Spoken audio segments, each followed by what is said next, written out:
From a highly secure network of top secret locations across South Texas, this is the Spurs Insider. I am Mike Finger from the San Antonio Express News, joined as always by Spurs beat writers Jeff McDonald and Tom Orsborn, with sports editor Nick Talbot. And last week on a very special edition of the Spurs Insider, which was more upbeat, more earnest, more just positive about the world than listeners of the show are accustomed to, Jeff McDonald gave us a warning at the end and said that we might not be talking about another Spurs victory for quite some time. And Jeff, I know you almost hate to be right, but you kind of were right. I'm just saying, this is why it's not worth getting optimistic about anything. Because, the life is just going to turn around and then, kick you in the fanny. Now we're back on brand. Yeah. Spurs Insider brand. It's just a matter of the schedule. We were talking last week about the way that the Spurs, who had nothing really to play for, completely out of the race, well, mostly out of the race for play-in, had an incentive to lose because that helps ever so slightly in the NBA draft lottery odds. They were winning anyway. They were playing hard.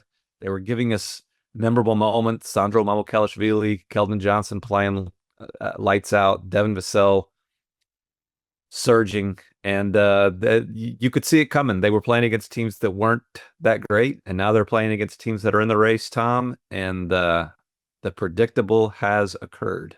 Yeah, no relief in sight. Maybe they win at Portland. Maybe they win at Phoenix. They own the Suns.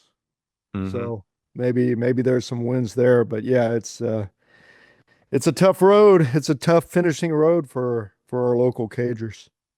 And after those games that were so compelling towards the end of that each entry in that 3-game winning streak, these games over the past week, while much of the country is watching NCAA tournament and opening week of baseball, maybe that's been good because the drama has not been there even in these losses.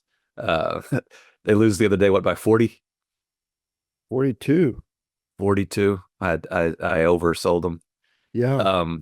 Any observations there, Tom? I know you try to find the bright side sometimes, but that's a pretty tough watching a team lose by 42.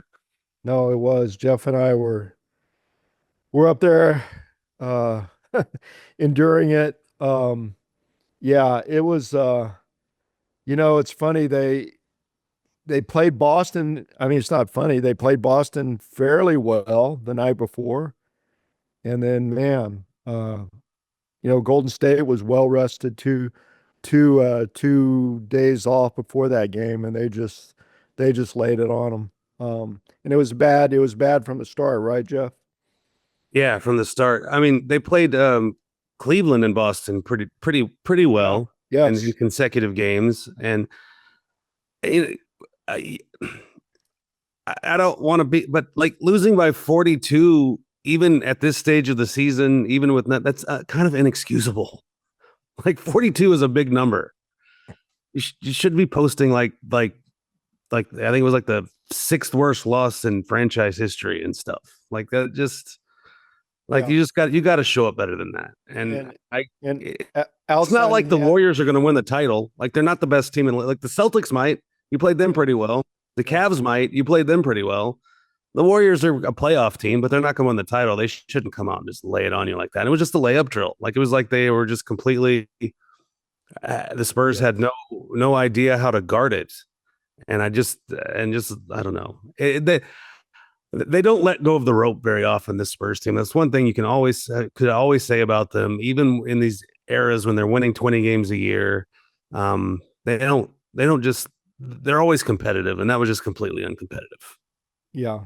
The aforementioned Keldon Johnson, we got to tip our hat again to him. He was ready. He played well. A lot of energy as usual, but everyone else was stuck in mud. It was, the layup drill is exactly the best way to describe And it. the first play of the game was, Jimmy Butler goes back door. Steph Curry hits him for like the widest open layup you'd ever seen. And Devin Vassell and Jeremy Sohan, who were sort of on the scene there, were like just kind of not arguing, but like going back and forth about like who screwed that up. They were just confused, quit, like Jeff just did. They were confused. Am I doing that again? Yes. I'm sorry. Sorry to our listeners. Jeff tries. Sometimes he's just not with us. It's part of the infrastructure. It's part of the he needs to tank for better Wi-Fi, I think. So yeah, sorry to interrupt you. You were saying that that they let go of the rope. Yeah, that's what I was saying. Is there anything more to it than that the past week of Spurs basketball? It started in Detroit, Tom, where you checked in for our last upbeat podcast, and like Jeff said last week, we knew the schedule was about to get difficult. The losses were about to start piling up. But is there anything more to it than that? Are there any overarching themes, any understated developments that the listeners might be interested in beyond all these losses in a row? The biggest development was in France, or not in France, but concerned a Frenchman. And yeah, there was a development in France. A certain coach of a certain national team let it slip is not accurate. He just flat out said, Victor had surgery. So that was a pretty big development, I'd say. Spurs did not acknowledge it. They're sticking to their company line of not talking about Victor's health situation due to the blood clot in his right shoulder in detail. But yeah, more importantly, they did not deny it. They did not deny it. That's true. Yeah. By all accounts, everything I could gather, reporting wise, it did happen. So yeah, the biggest development came overseas. And he had the last few games before the Spurs went on the road, on that East Coast trip that you were on, Tom, or the Mm-hmm. Eastern time zone trip. Mm-hmm. After being at lots of games, Victor was not at a couple games at home, and some of us took note of that he was not around. So all of this timeline wise makes sense. If you look, he was gone. Maybe since we've met last, games now, we haven't been a seen development in Milwaukee where Damian Lillard has also been sidelined due to a blood clot. him. There have been other blood clot issues around the league in recent years, and all of this kind of fits into what we were told to expect in terms of possible surgery. There's going to be some times when the player's away from the team, all that kind of thing, and the Spurs still have said nothing, given no indication that they do not expect Victor Wembanyama to be available near the start of next season. But the French are hoping he'll be ready by August. And I don't see any Good way. luck with that. I think the French are deluding themselves in that way. It's a really terrible time in world history for some American to tell the French that they're getting things wrong. Correct. So I'll preface it with that. Far be it for me as an American to tell the French that they're doing stuff wrong, because they're doing lots of stuff right. But I don't think they're getting Victor Wembanyama for international competition this offseason. That seems highly unrealistic. Yeah. And I would have said that even if Victor Wembanyama hadn't had a blood clot, by the way. I know he likes playing for the national team, but this was supposed to be the offseason where he finally, got some time to catch up, took some time off. And I thought that his international competition era was going to be over for a couple of years, until maybe the next Olympic go round, World Cup, something like that. I would be really shocked if Victor Wembanyama suits up for the French team before he suits up for the Spurs again. No, probably not going to happen. Yeah. And be nice to talk to Victor at some point, and maybe we will. We hope to, before the season's over, or before the team goes its separate ways. I'm sure he has a lot of interesting perspective. He always does.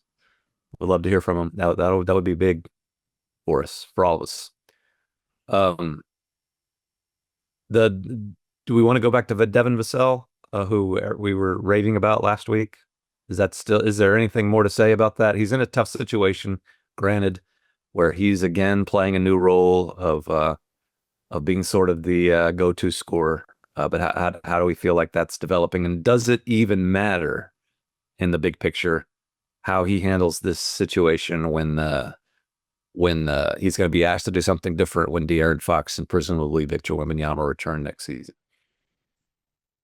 Yeah, I mean, I think it matters. Yeah, I think of course it matters. Yeah, he's showing signs of becoming more consistent.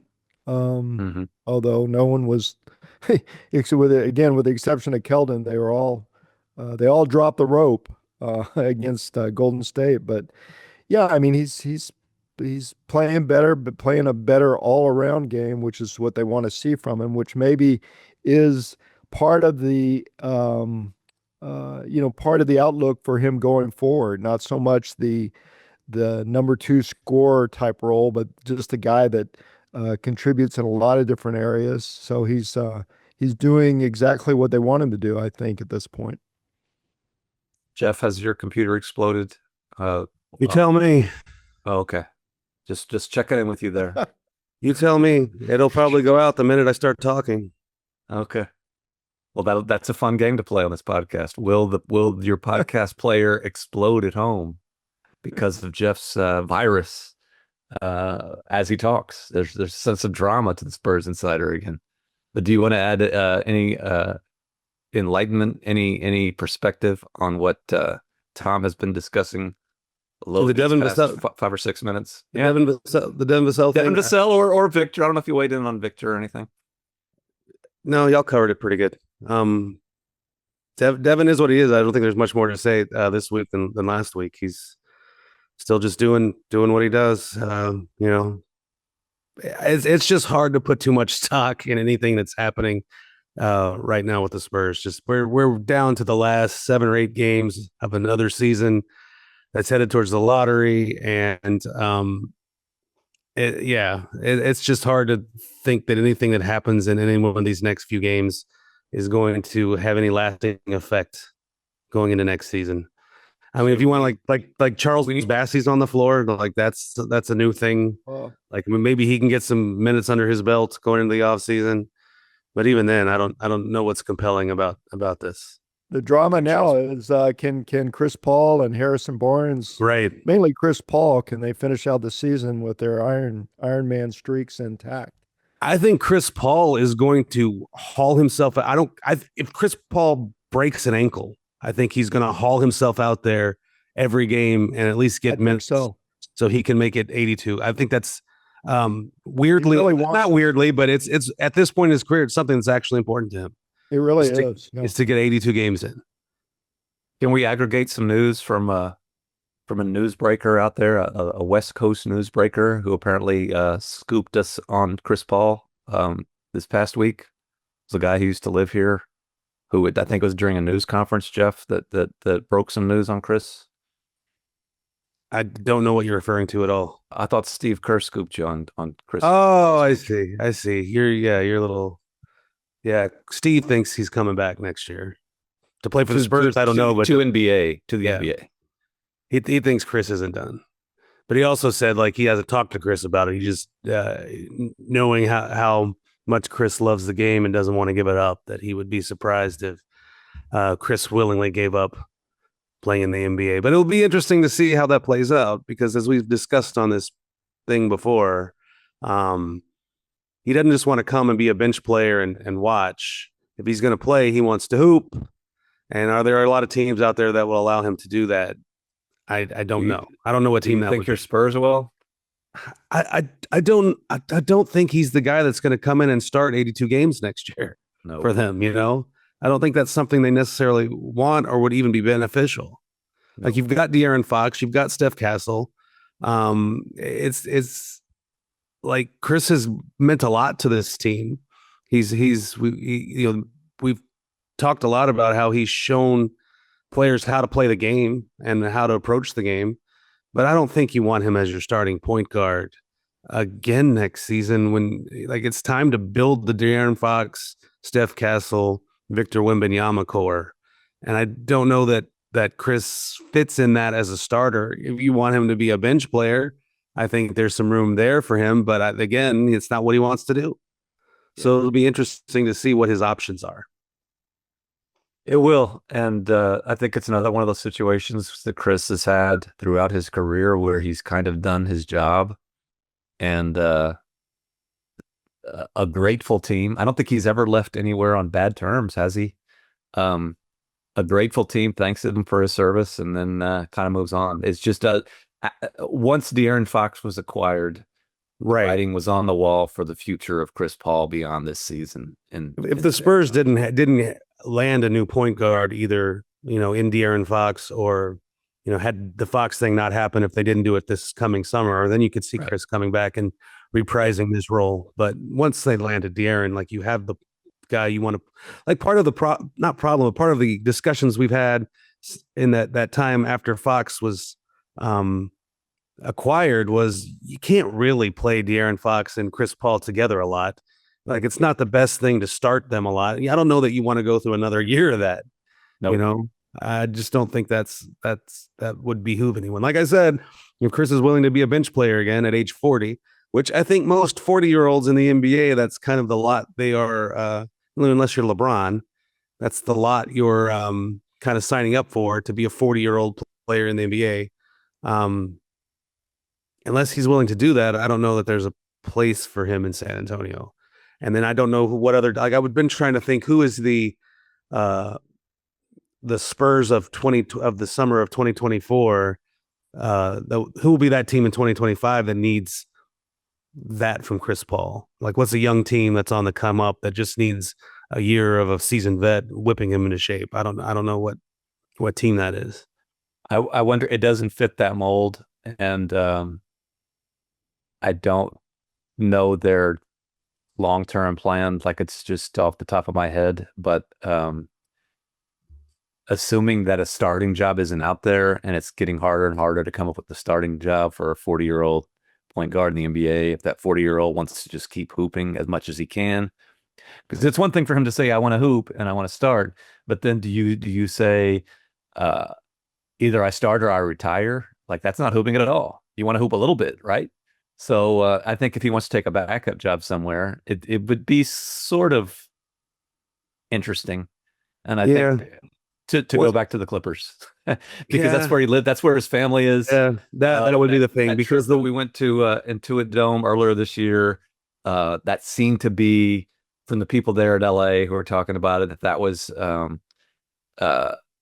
as not as gracious, but as eloquent as he's been about his time in Los Angeles with the Clippers on that trip there. Like there was sort of a full circle moment to it, where he's thankful for it and he had positive things to say. They had positive things to say about him. Yeah, I wouldn't bet against him returning to the Clippers. That's and playing interesting. some like backup point guard. If you've listened to what Chris has said throughout the year, it was really two things. It was I'm kind of putting words in his mouth, but like I don't want to be a backup. I want to be a starter. But the other part of it was, like there was a caveat. It was if I'm going to leave my family for 82 games a year and several months, then I want to start. I don't want to go and be a backup, or I don't want to go and watch. Like if I'm gonna make the sacrifice and my family's gonna make the sacrifice for me to do this, I want it to be worth everyone's while. And in his mind, that's playing. Now, if he's at home with his family in Los Angeles, then maybe that I have to start thing takes a little bit of a back seat, because it's not I'm leaving my family for 6 months at a time to go be a bench player. It's that I'm home a lot and I'm still getting to play a little basketball. So that would be an interesting one. That would be an interesting one there. We're not going to have a super long podcast this week because we are hitting the home stretch. We are at that point when many people associated with the NBA are mailing it in. We try not to mail it in here, but it's hard to avoid the malaise. But if we want to get into some controversy, some hot takes, we can talk about something else that happened around the league this week, that had the whole league talking in Memphis. And former Austin Spurs coach Taylor Jenkins kind of got the short end of the stick. Taylor Jenkins, who, if you'd asked me 2 months ago, like a dream scenario replacement for Greg Popovich, assuming that Mitch Johnson didn't do it. I think Mitch Johnson's done a great job and is still involved in all these discussions. But if you could just pick somebody from around the league that if the Spurs had like a head coach draft, who they might pick near the top, like Taylor Jenkins. Jeff, I think you can confirm this. Tom, maybe I talked about how, that seems like a guy that they would love to have. And 2 months later, he's fired, and not for some kind of, when it first happens, it's like, oh, is there some kind of off the court shenanigans? Is there something we need to know about more to appreciate why this occurred? And it's apparently just because they didn't like the job he was doing. And I know there's some relationship stuff there with John Morant and some inner workings of the organization where they overhauled their offense, and they haven't played the best basketball over the past couple of weeks. But you talked to Mitch and to some coaches around the league who were in town about Taylor, and everyone seems to think that that was kind of a shocking move, right? Yeah, and it's both coaches that night, Mitch Johnson and Joe Mazzulla, both of them unsolicited said, yeah, he'll be working again as soon as he wants to. Yep. Like any team will be lucky to have him as their head coach, and any vacancy that's opening in the summer to come, will be like Taylor will be on the short list of all of them if he wants them. So, I mean, and it is an interesting thing in San Antonio with this future of the Spurs head coaching job uncertain. I mean, I think that's fair to say. The last public statement that Pop put out, that it was a written statement by the Spurs that indicated he's still he still has the desire to come back and coach next year if his health will allow, and that's what he's working towards.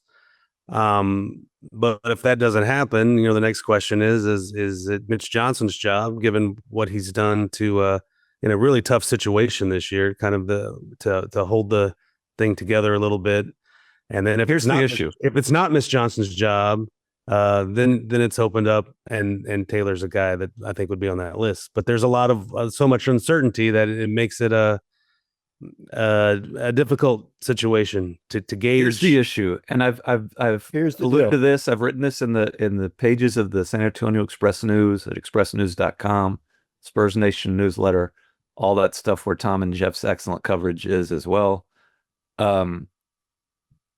Greg Popovich wants to coach again, very much. He is already the oldest coach ever to coach an NBA game. It's been several months, almost 6 months since he last coached a game, since he suffered a mild stroke. He's working like crazy to come back. He wants to coach next year. The Spurs want to give him that opportunity. He's earned that right to coach as long as he wants to coach. The issue is, okay, he comes back next year. That's great. That's one outcome that everyone would be happy with, that Greg Popovich recovers. He's back on the sideline for the season opener next October in Frost Bank Center. That is one, and he's coaching Victor Wembanyama and De'Aaron Fox, and the Spurs make a playoff run. That is the dream scenario. That is the preferred option for everybody. It's great. Now, just to be realistic, there are other ways this can go.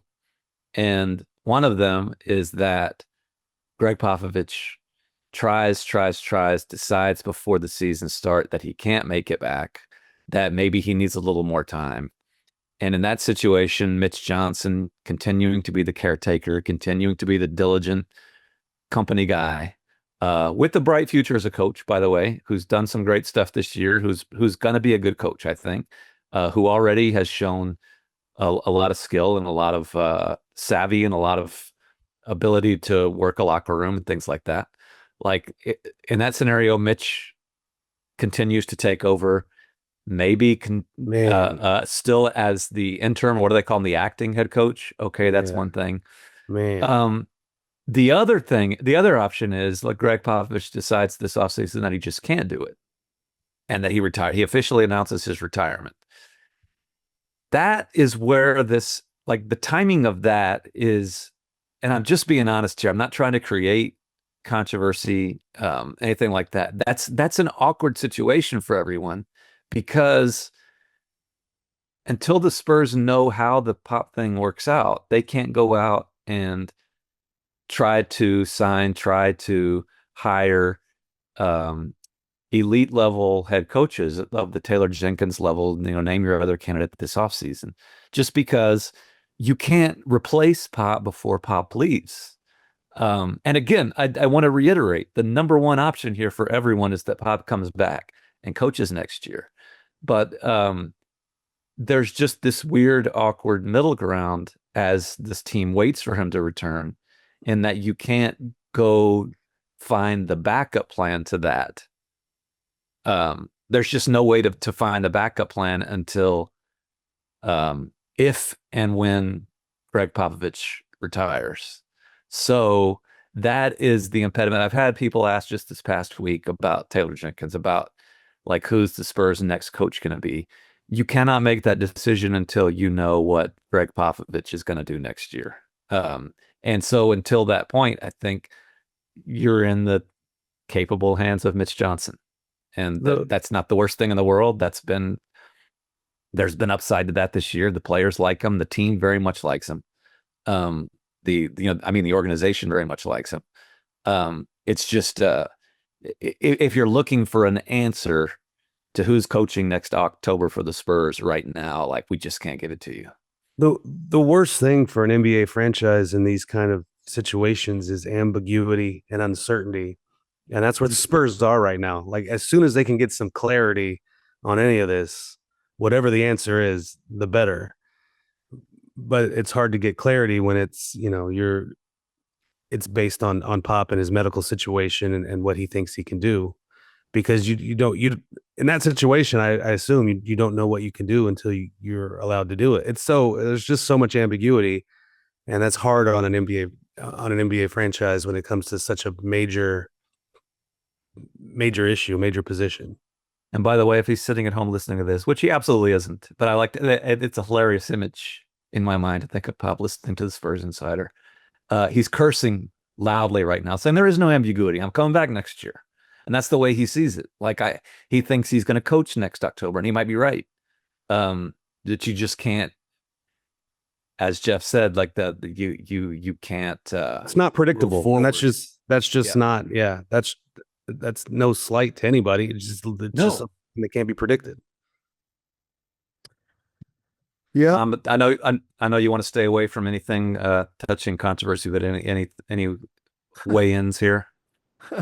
Okay. Mind reader, eh, Mike? Go ahead. Yeah, a lot of uncertainty. But yeah, I tell people ask me about it. I say, I'll never ever bet against Greg Popovich ever. Yeah.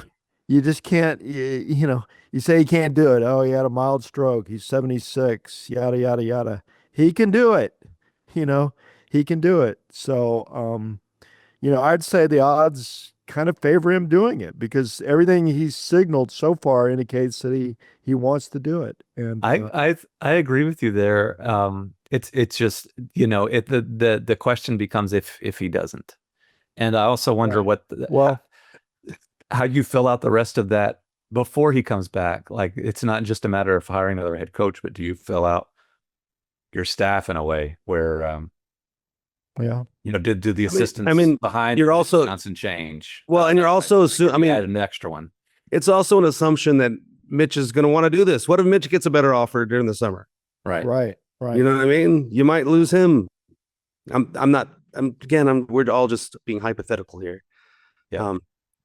Anyway, before we go, I wanted to tell you guys I talked to Corey Joseph a while back. I'm going to write about him today since the Magic are in town. And he was talking about how great his time in San Antonio was. It's a big part of his life, part of his career is where he learned how to be a pro. He played for Tim, Tony, and Manu, learned from them, learned from Pop, won a championship. So naturally, I asked him, like, well, where do you keep your championship ring? And he told me that he keeps it safe in an undisclosed location. So if you guys want to check your undisclosed locations, you might have an NBA championship ring sitting around that you didn't even know about. Under the sofa cushion. That's the way to go out this week.